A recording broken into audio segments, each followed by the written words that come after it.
भारतीय राजनीति में अक्सर बड़े उलटफेर होते रहते हैं, लेकिन कुछ घटनाएं ऐसी होती हैं जो सबको चौंका देती हैं। आज हम बात करेंगे ऐसे ही एक बड़े राजनीतिक भूचाल की, जिसके केंद्र में है राघव चड्ढा।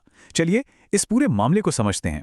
सोचिए 24 अप्रैल 2026, राघव चड्ढा का ये एक बयान और सियासत में जैसे हलचल मच गई।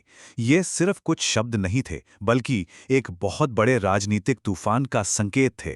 तो चलिए जानते हैं इस कहानी के पीछे की पूरी सच्चाई। तो हुआ ये कि 24 अप्रैल 2026 को आम आदमी पार्टी मतलब आप के जो संस्थापक सदस्य थे राघव चड्ढा, उन्होंने पार्टी से इस्तीफे का ऐलान कर दिया। और बात सिर्फ इस्तीफे तक नहीं रुकी, उन्होंने अपनी सबसे बड़ी विरोधी पार्टी यानी भारतीय जनता पार्टी बीजेपी को ज्वाइन करने की भी घोषणा कर दी। और देखिए, ये कोई छोटा मोटा फैसला नहीं था। चड्ढा अकेले नहीं गए, उनके साथ आपके 7, जी हां 7 राज्यसभा सांसद भी बीजेपी में शामिल हो गए। अब इसने तो इस पूरे खेल को ही बदल दिया।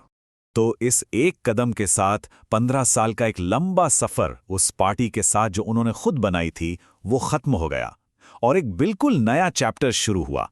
तो सवाल यही उठता है कि आखिर राघव चड्ढा हैं कौन, और ये फैसला इतना अप्रत्याशित, इतना शॉकिंग क्यों था। चलिए इसी सवाल का जवाब ढूंढते हैं और इस पूरी कहानी को परत दर परत खुलते हैं। देखिए, उनके इस कदम को समझने के लिए थोड़ा पीछे चलना होगा। उनके सफर को देखना होगा, कैसे एक नौजवान वॉलंटियर से वो आपका एक चमकता हुआ सितारा, एक बड़े राजनीतिक आंदोलन का चेहरा बन गए। उनके करियर पर एक नजर डालें। 2012 में पार्टी की नींव रखने वालों में से एक थे।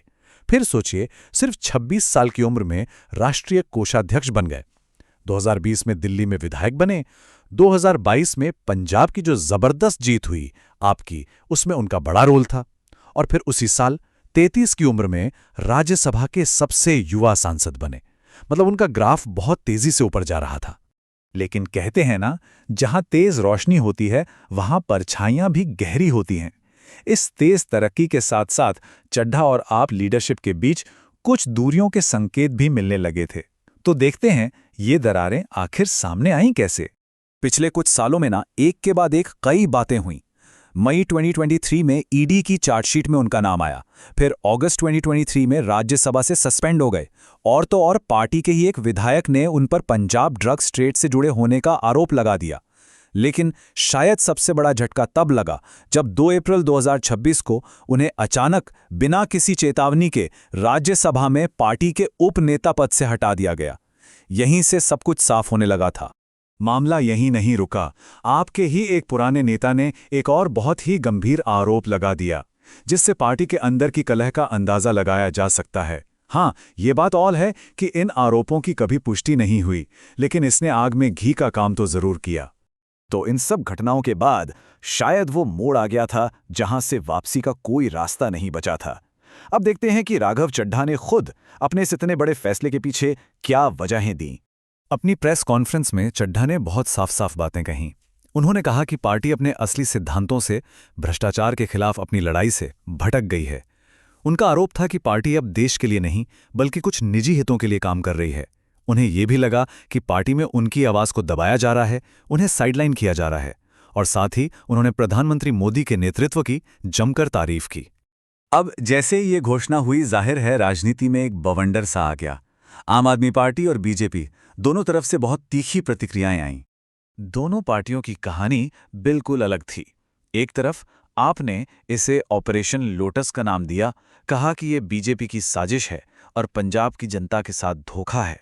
तो वहीं दूसरी तरफ बीजेपी ने इसका जोरदार स्वागत किया और कहा कि आप अंदर से पूरी तरह बिखर चुकी है और अपने ही नेताओं का भरोसा खो बैठी है। लेकिन यहां एक बहुत जरूरी सवाल खड़ा होता है।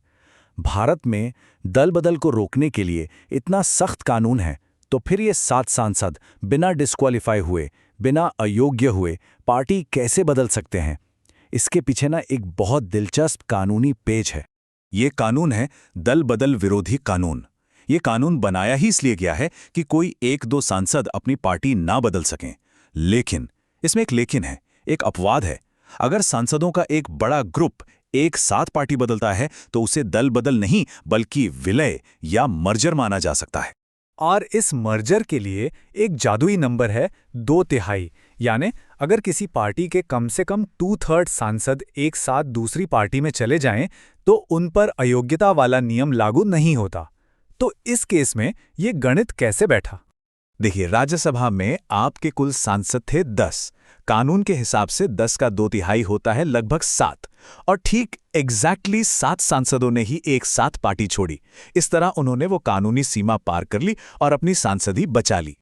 तो इस पूरे घटनाक्रम के बाद अब सवाल उठता है भविष्य का।